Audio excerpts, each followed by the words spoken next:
Welcome to the Minor Consult, where I speak with leaders shaping our world in diverse ways. I'm your host, Dr. Lloyd Minor, Dean of the Stanford School of Medicine and Vice President for Medical Affairs at Stanford University. Today, I'm delighted to be joined by award-winning journalist and author Jeremy Kahn. Jeremy is the AI editor at Fortune magazine, where he leads coverage of artificial intelligence and writes the Eye on AI newsletter. He's also the author of the recent book, Mastering AI, A Survival Guide to Our Superpowered Future. A former managing editor of the New Republic magazine, Jeremy has reported from around the globe over the past 2 decades, and his work has appeared in numerous top publications, including Bloomberg, the New York Times, The Atlantic, and Smithsonian. Jeremy, thank you very much for joining me today. Oh, Lloyd, thanks for having me here. So, Jeremy, as a journalist over the years, you've had a front row seat to the gradual and now the rapid evolution of AI. What surprised you the most about how this transformation has unfolded? Yeah, I think the thing that that was most surprising, and I think caught a lot of people somewhat off guard, was just how popular ChatGPT was when it debuted in November 2022. I'd been following AI at that point for a number of years. I really started covering it in 2016. And when you sort of have been covering it day in, day out, it was very clear that these generative capabilities were getting better and better. In fact, it was very clear that you could have these extended kind of chatbot-like conversations with these large language models. And it actually didn't seem to me when ChatGPT debuted the first time I looked at it on the day it came out, that it was really all that different from some things that OpenAI had actually put out just during the summer prior to that, which they had put out really for AI developers to play around with. And this seemed very similar in a lot of ways. So I was surprised by how viral it went and that it took off. But then the more I thought about it, I realized, I think that, why that was, which was, this was the first time, I think, for most people that you had such a simple interface to interact with one of these large language models.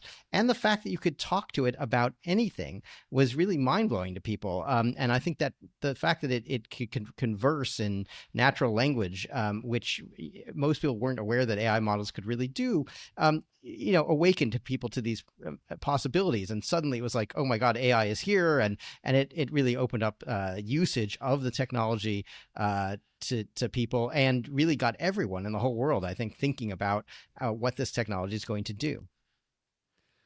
I think that's certainly the case, and we've only seen that underscored and amplified since the introduction of ChatGPT, as you described. Jeremy, if we turn for a moment to your book explores the potential benefits of AI for individuals and society over the next 5 years, as well as the threats if it remains unchecked. What do you see as the most significant benefits, and what are the biggest threats? Sure. I'm overall an optimist, and I think that this technology is going to have some really beneficial, transformative impacts. And I think the most significant ones are actually in an area well, which is medicine and health. That's where one of the areas I'm most excited about, where this technology is going to take us. I really do think we are going to see a lot of new therapies roll out at a much faster pace than before. I think this technology is really going to help us make all kinds of scientific discoveries, both in basic science, but also in applied science, and particularly in medicine and health. And I think there's the opportunity to have much more personalized care and to really allow patients to take charge of their own care in ways that haven't been possible before. So I'm very optimistic about that. I'm also very optimistic about what the technology may do in education, which is actually an interesting area, because that was one of the areas where there was so much moral panic, I think, and to some extent still is, over what this technology is doing. Teachers are very concerned, rightfully so, that students are using it to cheat. But I think deployed correctly, there's this tremendous potential to enhance learning with this technology. There are already a number of systems that have been rolled out that are designed really to prevent the student from cheating very easily using the AI, but using the AI as a kind of personal tutor. It's designed to use Socratic method, and that can really help students grasp concepts. It can present it at exactly the level the student needs. It's never going to become impatient. It's never going to get tired. The student can make the same mistake over and over again if they want, but the thing's still going to be very patient and try to walk them through and try different approaches to help them learn. And I think the ability to put that in the pocket really of every student and to actually encourage lifelong learning for people, even adults outside of school settings, just tremendous potential there. So I'm very excited about that. In terms of the downside risks, I do believe there are some significant ones that I'm concerned about. One of them is that if we become overly reliant on this technology, if we do allow students to just, use it to cheat, there is this real danger, I think, of losing some vital cognitive skills that we have. I'm very worried about people losing the ability to write altogether, for instance, because I think writing and thinking are actually closely bound activities. And I think we often become better thinkers through trying to write down our ideas and to put them in this linear form. And it's something you don't get through other things. I mean, I think it was already true that a lot of people were criticizing, for instance, PowerPoint, and people were talking about PowerPoint brain, where, you can spew out a couple of bullet points, but that's not the same thing as a narrative. And people often miss the connections between those bullet points when they do that, which is less true when you try to do linear writing. So I'm concerned about that. I'm concerned about impact on critical thinking as another cognitive ability I'm worried about. Again, it's very easy to have the AI model do a lot of the hard work for you and not think too hard about, is what it's suggesting really right? What were the sources for the information that it's giving me? I worry about that quite a bit. And finally, I worry a lot about degradation of sort of social skills. We already see a number of people who like to use these chatbots say it's like having a friend who's always there, or are trying to use them for therapy. A number of the AI vendors are trying to market the systems in ways I find a little bit disturbing as a kind of cure for loneliness. And it's absolutely true that we have a problem with loneliness in a lot of developed countries. But I'm not sure this is really a cure for it. In fact, I worry it may make things much worse, that it's a lot easier to have a relationship with a chatbot because they have no actual needs that need to be met.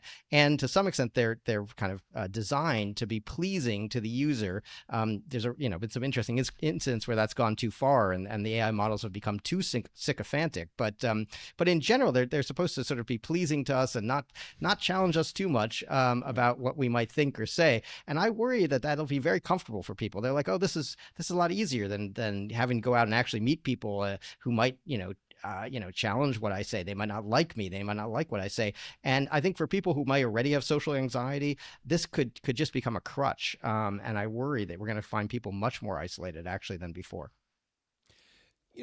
Pursuing that thread that you just described in terms of its impact on education and potential impact in decreasing critical thinking or devaluing critical thinking, what do you think are some of the strategies that educators and others can use in order to prevent that from happening? I guess the way to turn that question around is, what's the appropriate use of AI? You mentioned tutoring, for example, where it will always proceed at the pace of the student.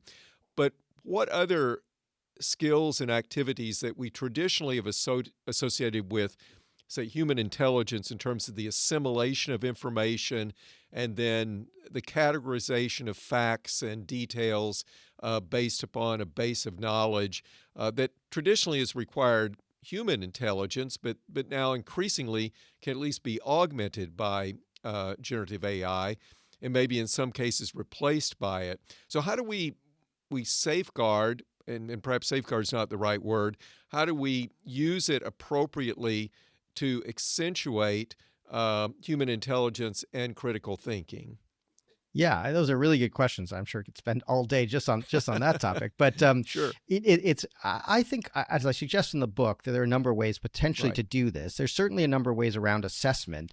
One is to do something that was already starting to be a trend in education prior to the rollout of these AI models, which is this idea of the reversed classroom or the flipped classroom, where instead of giving the students homework, where they're supposed to work out problem sets or complete worksheets or write essays as a way of reinforcing the knowledge. And what happens in the classroom is lecturing and kind of the delivery of information to the student that they're supposed to then take home and digest.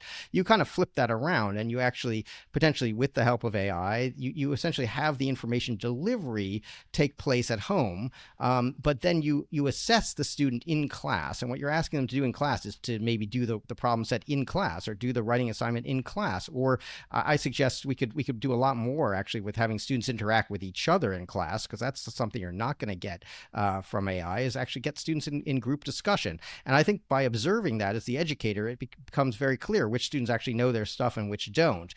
So that I think works. I think oral assessments is a way to go. I think a lot of fields are going to have to think, though, more broadly, and going back to kind of first principles, like what do we want someone in this field to absolutely know themselves, and what might it be okay for them not to know? It's very interesting. But I think a lot of fields are going to have that debate, and it might be appropriate actually that at the level where students are first learning a profession or a field, that they do have to know some of this stuff because it is fundamental. But then we'll have this other question of, if that's a skill we really want people to continue to have throughout their career, and we feel like it's important for the person to actually know this stuff, then I think we're going to have to sort of contrive situations actually where you can't rely on the AI. Sure. And you're going to drill it. I talked, interestingly, I felt like, some fields where we've been dealing with automation for a very long time is actually sort of in aviation. And for the book, I talked to a number of experts in aviation about how they do this, because obviously nowadays planes can be flown mostly by autopilot through large segments of this, but we still want the pilot to have the skills to take over the aircraft if something goes wrong. And it's actually become a problem, the more automation we've built into these aircraft, that there's the sense that pilots are losing their skills. If something does go wrong, you have this issue of what's called automation surprise, where it takes the human a lot longer to recover and actually resort to the manual process. And the way in aviation they've tried to deal with this is through simulated drills that pilots have to take at least on a yearly basis, where you simulate various emergency situations occurring, and you have to kind of go through that. Also, I talked to people at NASA and how they train astronauts, which also have to rely on a lot of automated systems. And they've done a lot of work on how you avoid automation surprise. And they found, again, there's no real substitute for essentially drilling it. And occasionally, even in situations where the astronaut might not expect to be drilled, that you introduce errors into the systems and hope that, to see if the astronauts can catch them, and to force them to remain vigilant. And I think in a lot of professions, we may have to start thinking about doing similar things to reinforce those skills we still want the human to have, even though in 9 out of 10 cases, it's okay for the human to rely maybe on some decision support or, from an AI system.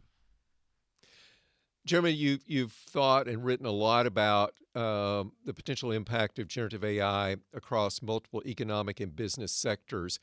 And I was wondering if you could summarize where you think we're already seeing significant impact. And of course, a number of things coming out today about the effect of AI on jobs and how that likely will differ in terms of different business groups, different sectors. But how do you see things now? And of course, they continue to evolve very rapidly, but maybe if you project into the future 3 to 5 years from now, where is AI going to have the most profound impact in businesses? And where do you think it'll have the most profound impact on jobs? Yeah, that's a great question. Well, I think so far where we've seen the largest impact has actually been in software coding. That's the place where you see widespread use of these systems.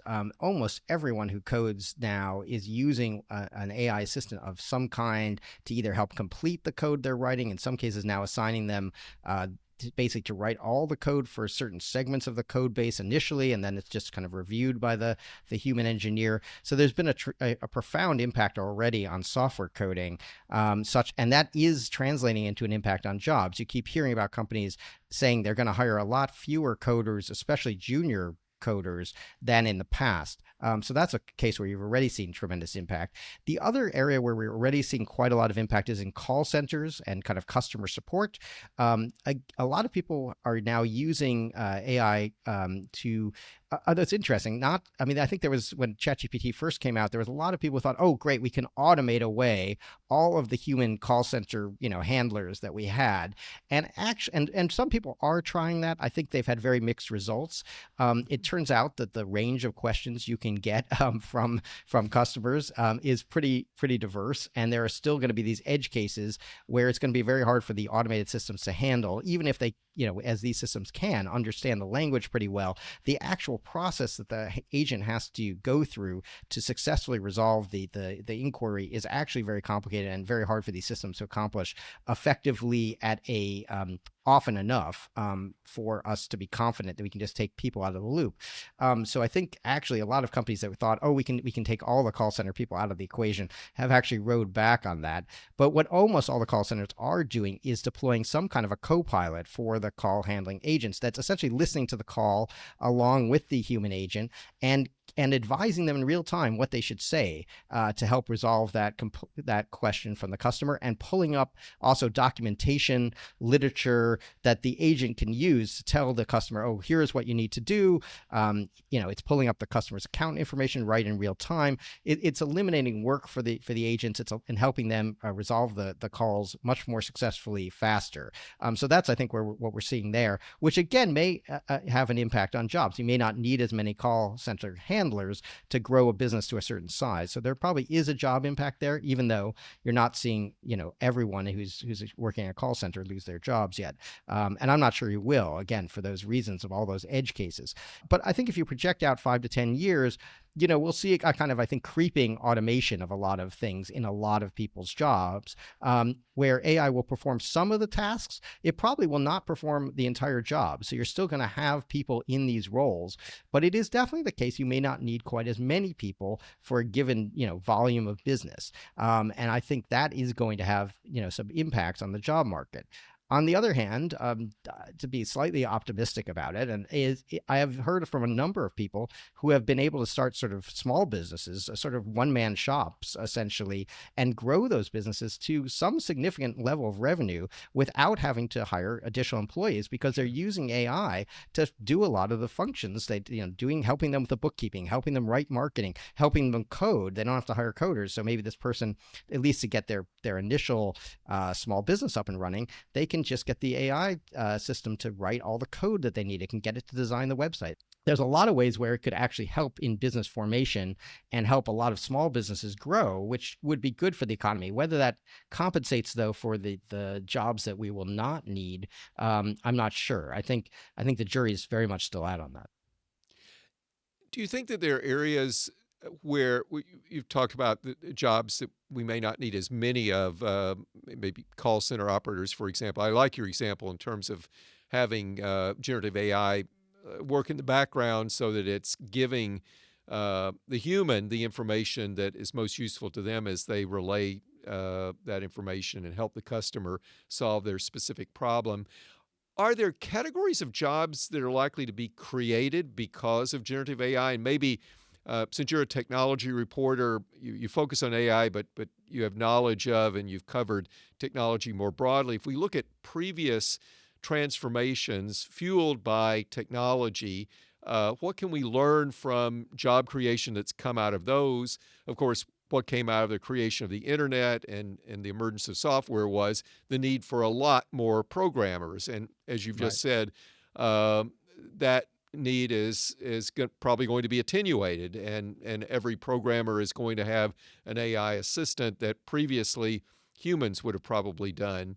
But do you see categories of work and of jobs that are going to emerge de novo now because of large language models and generative AI that we hadn't thought about before? I think the answer is yes. And I did look, I worked very hard on this when I was researching the book.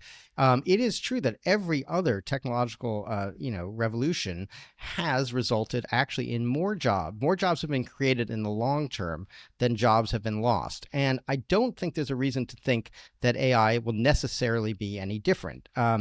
But on the other hand, it is also very hard, and the research shows us, it's very hard to predict at the beginning of a technological wave or before it's really taken off, what exactly those new jobs and new roles will be. So it is very hard to say what those new jobs exactly are going to look like.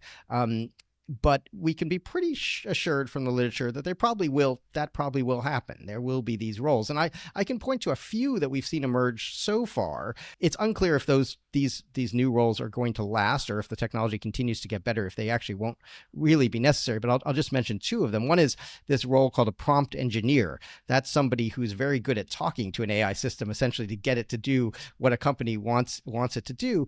And there are people out there who are just better at figuring out how to talk to these large language models, what a prompt should look like. They tend to be very good communicators. And so it's interesting. A lot of the people who are hired to be these prompt engineers, where they're essentially getting an AI system to do something within a company that the company wants. Traditionally, if you wanted to get a piece of software to do something, you'd have to have a computer programmer, and you'd have to have a computer science and coding background. Now they're hiring a lot of people who actually come out of English departments, because they're good at writing. They're tend to be clear communicators, can give instructions in a very clear way. And some of those people have been hired at very high salaries to be what's called prompt engineers. Now, there's some issue about whether that remains the case going forward. Actually, what's happening is that the models themselves can sometimes be used to generate in an automated way the prompts for either themselves or for other models. So whether you're still going to need those people who are prompt engineers for too much longer, I don't know. The other job I would say that the AI models have created is a whole new set of jobs around security. And this is sort of different than traditional cybersecurity. These are people thinking about, how could these models be tricked into overcoming their guardrails? What new threats does having an AI agent or AI system sitting in your business, represent? And it's sort of a different skill than the traditional cybersecurity skill, where again, it was much more based around code. These are people who are just kind of, very clever about putting their head in the space of a potential nefarious person who wants to do something, and so you're seeing a whole group of companies emerge to do AI red teaming, which is a whole new area. So that's an area of jobs. You're also seeing a lot of people, as these AI systems are getting used, come into new roles in audit and compliance. And so I think there's going to be quite a lot of roles around that are being created, and you're already starting to see that. Beyond that, again, it's very hard to predict exactly what the new categories of jobs might be. But, my research would seem to suggest that we could be relatively assured that there probably will be some.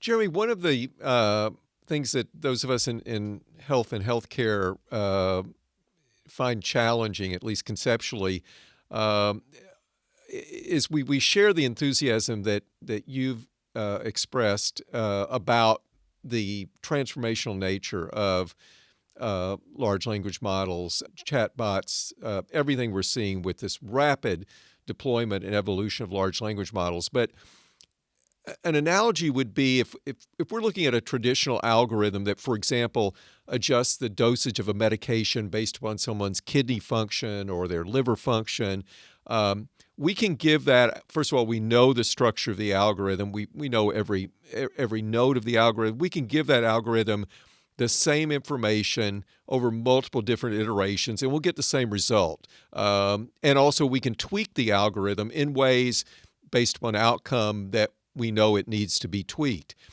With these foundation models, of course, they're so vastly more complicated that sort of deterministic approach to understanding what you're getting out when you put something in, when you ask a question, and also the simple fact you can ask the same question multiple times and get responses that are different. And although hallucinations have gotten less now that the models are being trained with more and more data, it's still hard to know when, unless you know the field really well, when what you're seeing is a hallucination and when it's, if you will, the real thing. And of course, when you're dealing with stakes as high as taking care of a very sick person, that becomes highly consequential. So I'm curious at a conceptual level how you think about that. How you thought very deeply about the evolution of these models and generative AI, and are we ever going to get to the point of the same degree of algorithmic certainty we have today for a relatively simplistic algorithm like adjusting medication dosages? Are we ever going to get to that point when we're asking a large language model what we should do to treat a patient that has a very complex series of findings and conditions where the information we're getting back from the large language model is pretty explicit and maybe not easily validated? Hmm. No, that's a really good question. I think there's a real debate in the field about whether hallucinations will ever essentially be curable with the current architecture that we have for these systems. There are a number of people who say no, that there's always going to be a fairly large degree of error, potential error in what they say. It's just a kind of the nature of how they're designed, and how they're trying to interpolate between data that they've seen in their training. Um, on the other hand, I think there are ways to use them that are extremely useful, where you might have, the actual, essentially what the really clinically important bit of this is being done by a static algorithm, for instance, but you have that information from the static algorithm going to a large language model that is taking that in, maybe with some other information about the patient, and then making a suggestion. And even today, we have the ability of these models to explain, well, what is your rationale for making that suggestion? Now, there's a whole other debate about whether they report their rationale always accurately, but at least they give you a rationale. And I think then if the doctor can kind of look at that and say, or the healthcare professional can look at that and say, yeah, that makes sense. Or no, that doesn't make sense. And if it doesn't make sense, I think you throw that out. You don't necessarily, the way these systems are designed, you wouldn't take that result. Now, there are some other AI systems that are kind of black boxes, where you could feed them lots of data, and just ask them to make a prediction about a patient outcome. That's more intriguing, because then you might get answers that actually are valid but are highly counterintuitive. But I Yep. think to deploy something like that in a medical setting, you'd really want to start to get some information about why the model, what is it that's led to this counterintuitive result. And the good news there is that the field is making some progress, although we're a little ways away yet from being able to deploy this in commercial settings. Making some progress in being able to figure out, like, what is going on inside this model that is causing it to suggest that this is the case. And there's been some interesting work on this with some of the earlier, again, deep learning systems. They were kind of these black boxes that were trained to play games such as Go or chess, and often came up with ways to play that were quite astounding to Yep. grandmasters in those Exactly. fields. Really counterintuitive, and it really wasn't clear sometimes. Well, why does it think this is a good move?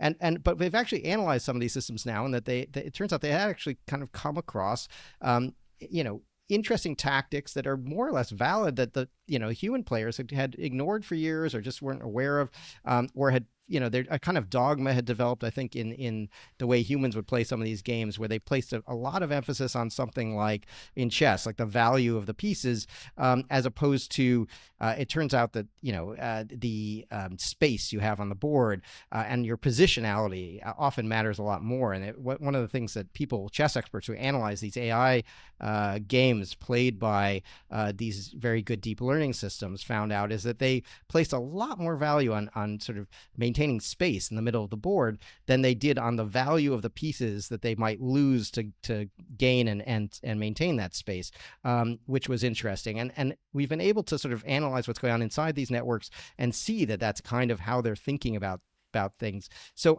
there's hope that some of those same techniques might be applied later to some of these large language models, and also maybe give us some assurance about what it is they're thinking. But I think for the moment, we don't have that. And so I would be very cautious about any kind of system in medicine that would rely primarily on a large language model or a transformer-based system to make a final decision. I do think it's more interesting to use them where they're taking in information from more static algorithms, and standard tests, and are just trying to integrate that and compare it to kind of a knowledge base. Essentially, they're kind of doing what a doctor might do when you have a bunch of test results, and then you're consulting the medical literature, and you're saying, okay, well, based on that, I think this is the most likely scenario or outcome, or what the best course of treatment might be. And again, the systems have a way you can kind of get them to talk about their chain of thought. So you have some way of validating, what is it that the model is seeing, or about these results, that makes it think this way. I think that's kind of where we're at with these systems now. I think you're right to be very concerned about this, though. I don't think you want to deploy these systems for the most part right now in any case where they're going to Sure. have the final say on anything that's safety critical at all, or that would affect human life. Sure, sure. If we turn for a moment to AI and society, in your book, you address that the topic that beyond an individual, eh, there's a potential of AI negatively having a broad negative impact on our society, threatening democracy and exacerbating inequality. What steps can we take to mitigate these risks without stifling innovation? And that, of course, gets to this entire question about regulation or oversight. Yes, absolutely. And I mean, I'll just say that I think it's, a real, it's a real shame that this always gets framed as sort of innovation versus regulation, and Hmm. that these things are polar opposites. And I think there's a lot of ways in which regulation, sensible regulation, would actually, certainly, it would power adoption of the technology. One of the Right. things I keep hearing from businesses is that they're very concerned about the risks of these systems, and they would actually welcome there to be some regulation, particularly regulation that said, the industry has to come up with standards. You don't necessarily have to have the lawmakers come up with the standards, but say, there has to be an industry standard, which you guys are all going to agree on. And then we will legally mandate that if you're going to have a product sold, it has to meet the industry standard. That's done in a lot of other fields. And a lot of businesses I talk to, they would really welcome that, because they're Sure. quite concerned that it's a real Wild West right now. And while the companies do testing of their own, there's no standardization around that testing.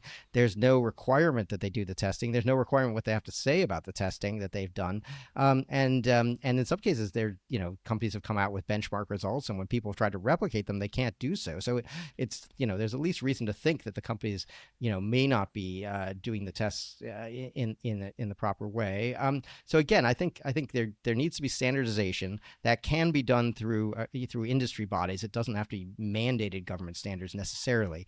But I do think some kind of regulation saying, we would like products that are put out in the market to be tested for the following things. Now, you guys go figure out what the best way to do that is, but you should do that, and we will not permit you to sell a product that has not gone through that process. I think something like that would be quite sensible, and I don't think, depending on what that process is, it doesn't have to be so onerous that it prevents innovation. Again, I think if you're particularly going to want these products used in areas where they might impact health, or might impact people's financial health or financial decision Right. making, or would be used in any kind of safety critical function, or even in the governments around the world are rapidly trying to adopt this. But then the consequences of government deals with things of high consequence: who gets benefits and who doesn't, who's going to be incarcerated and who's not. So these are Sure. really high consequence decisions, and I think we really need to have some sensible regulation about what standards these models need to make, and products using these models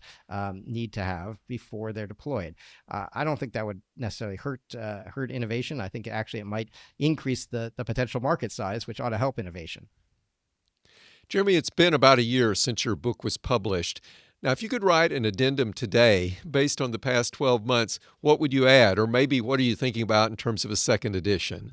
Yeah, sure. I was actually just asked this by my publisher, because the paperback is going to come out very soon now, actually, Right. and I did write an afterword for that to try to incorporate some of these things. I mean, one of Good. the things that's been very interesting, that I did not anticipate in the book, I will be honest, is just how quickly the Chinese AI companies have caught up with Mm. where a lot of the Western companies were in the development of very advanced AI models, particularly these models that can do reasoning and use what's called this chain of thought, where they sort of think step by step through something.